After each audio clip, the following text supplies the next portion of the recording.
नमस्कार, news point लेकर हाजिर हूं मैं राजीव। दोस्तों, ईरान और अमेरिका के बीच सीज फायर को अब चंद दिन ही बचे हुए हैं और इस बीच पाकिस्तान ने फिर से शांति वार्ता की कोशिश शुरू कर दी है। कल ही पाकिस्तान के सेना प्रमुख जनरल आसिफ मुनीर, जो सेना प्रमुख ही नहीं बल्कि अब तो फील्ड मार्शल भी हैं, तो field marshal Asif Munir Iran पहुंचे और बातचीत आगे बढ़वाने की तैयारी में लगे हुए हैं। आसिम मुनीर तो उधर अमेरिका से भी खबर है कि जेडी वेंस भी नया प्रस्ताव तैयार करने में जुटे हुए हैं। हालांकि डोनाल्ड ट्रंप की जुबान पर लगाम नहीं लग रहा है। ट्रंप अब भी ईरान को धमका रहे हैं, तो अब ईरान के सुप्रीम लीडर के सैन्य सलाहकार मोहसिन रेजाई ने कहा है कि अगर अमेरिका ने जमीनी हमला किया तो ईरान हजारों अमेरिकी सैनिकों को बंधक बना सकता है और हर बंधक के बदले $1 अरब की मांग की जा सकती है। इसके साथ ही उन्होंने चेतावनी भी दी कि हॉर्मुज स्ट्रेट में नाकेबंदी लागू करने वाले अमेरिकी जहाजों को भी डुबोया जा सकता है। वहीं ईरान ने यह भी कहा है कि उसे अमेरिका के साथ बातचीत से कोई खास उम्मीद नहीं है और वो अमेरिका पर भरोसा भी नहीं करता, भले ही उसने ईमानदारी से बातचीत शुरू की हो। ईरान की संसद की राष्ट्रीय सुरक्षा समिति के सदस्य वाहिद अहमदी ने बताया है कि अब फैसला अमेरिका को करना है कि वो ईरान की मांगों को मानने के लिए तैयार है या नहीं।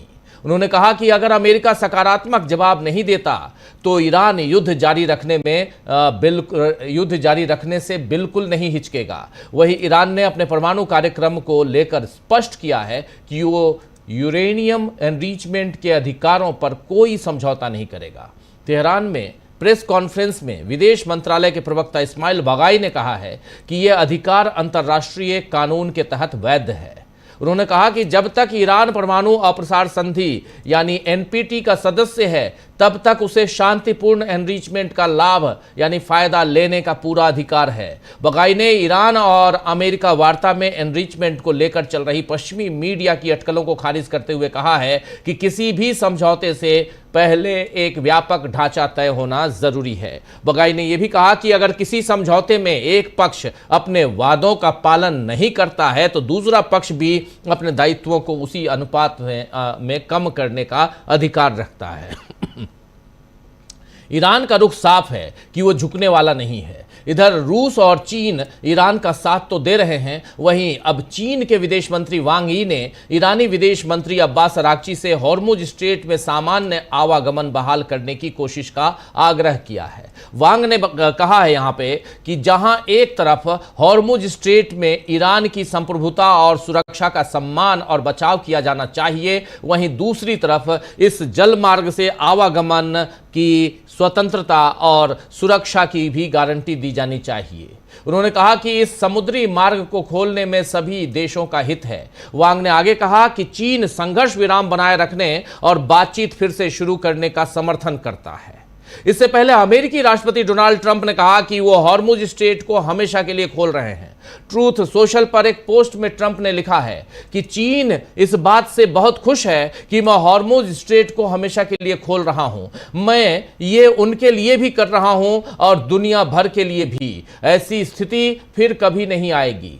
पता नहीं किस मुगालते में डोनाल्ड ट्रंप साहब रहते हैं और किस मुगालते में ये बात कह रहे हैं। हालांकि इस सच को सब जानते हैं कि हॉर्मुज पर आवाजाही तभी सामान्य होगी जब ईरान इसकी इजाजत देगा। वैसे जिन देशों को अब ऊर्जा संकट का सामना करना पड़ रहा है वो अब इस जंग के खिलाफ बोलने लगे हैं और इस पर भी ईरान ने कहा है कि ये जानते हुए कि ईरान पर अमेरिका और इजराइल का हमला संयुक्त राष्ट्र चार्टर और अंतर्राष्ट्रीय कानून का घोर उल्लंघन था, कई देशों ने ये अपराध होने दिया। ये भेदभाव ही असल में अंतर्राष्ट्रीय कानून और संयुक्त राष्ट्र चार्टर की नींव को कमजोर करता है, जहां सिद्धांतों को तभी लागू किया जा सकता है जब वो अपने लिए ठीक हो। तो ईरान ने उन तमाम देशों की पोल खोल दी है जिन्होंने अपने फायदे के लिए मुंह खोला, वरना इससे पहले चुप ही बैठे थे। ऐसी ही पोल आज अपने यहां देश में मोदी सरकार की भी खुल गई है। आप जानते हैं कि संसद का विशेष सत्र आज से लगा है, आज से उसकी शुरुआत हुई है, 3 दिनों की का विशेष सत्र। यहां भी सरकार विपक्ष के साथ शांति वार्ता की उम्मीद में ही थी, लेकिन अमेरिका की तरह बीजेपी जो चालाकी कर रही है वो विपक्ष ने पकड़ ली और आज संसद में सरकार को घेर लिया। वैसे सरकार तो अपनों से ही घिरी हुई है। आज महिला आरक्षण संशोधन बिल पर चर्चा के लिए जब वोट दिए गए तो सरकार के समर्थन में 251 वोट, जबकि 272 चाहिए, और विपक्ष की तरफ से 185 वोट, जिसमें टीएमसी के कई सांसद नहीं थे और विपक्ष के 185 जो है वो ज्यादा हो सकता था। सरकार चर्चा करवाने में तो कामयाब हो गई है, लेकिन ये कड़वा घूंट उसे पीना पड़ा कि उसके गठबंधन के ही सारे लोगों ने वोट नहीं दिया। इसके बाद कल जब इस बिल पर मतदान होगा तो क्या ये पारित हो पाएगा, ये डर आज प्रधानमंत्री नरेंद्र मोदी के भाषण में साफ दिखा। प्रधानमंत्री नरेंद्र मोदी ने महिला आरक्षण और परिसीमन पर संसद में कहा है कि जो आज इस बिल का विरोध करेंगे उन्हें लंबे समय तक इसकी कीमत चुकानी पड़ेगी। उन्होंने कहा कि अब देश की बहनों पर भरोसा करें, 33% महिलाओं को यहां आने दें और उन्हें निर्णय करने दें। हालांकि लोकसभा में विपक्ष के नेता राहुल गांधी ने एक्स पर पोस्ट कर बताया है कि बीजेपी ने कैसा खतरनाक खेल खेला है। राहुल गांधी ने लिखा है कि बीजेपी की खतरनाक योजनाओं में से एक ये है कि वो 2029 के चुनावों में अपने फायदे के लिए सभी लोकसभा सीटों की सीमांकन प्रक्रिया अपने हिसाब से करना चाहती है। राहुल गांधी ने आरोप लगाया है कि प्रस्तावित विधेयक सारी शक्ति डिलिमिटेशन कमीशन को सौंप देंगे, जिसे सरकार खुद नियुक्त और निर्देशित करेगी। उन्होंने आगे लिखा है कि हमने देखा है कि बीजेपी ये कैसे करती है। असम और जम्मू कश्मीर में सीमांकन प्रक्रिया को अपने पक्ष में मोड़ा गया। जिन क्षेत्रों और समुदायों में बीजेपी का समर्थन नहीं है उन्हें चुनावी फायदे के लिए बांट दिया गया। राहुल गांधी आगे लिखते हैं कि कुछ सीटों में 25 लाख मतदाता हैं, जबकि कुछ सीटों में केवल 8 लाख मतदाता। कुछ सीटों में 12 विधानसभा क्षेत्र हैं, जबकि कुछ में सिर्फ 6 विधानसभा क्षेत्र। कुछ सीटों को इस तरह टुकड़ों में बांटा गया है कि उनका आपसी जुड़ाव ही नहीं है। कई बार नदियों या पहाड़ों के पार तक विभाजित किया गया है। राहुल गांधी ने आगे कहा है कि हम मोदी सरकार को ओबीसी, दलित और आदिवासियों से हिस्सा चोरी नहीं करने देंगे। सरकार जाति जनगणना के आंकड़ों की अनदेखी करना चाहती है। हम दक्षिणी, पूर्वोत्तर और छोटे राज्यों के साथ नाइंसाफी को भी बर्दाश्त नहीं करेंगे।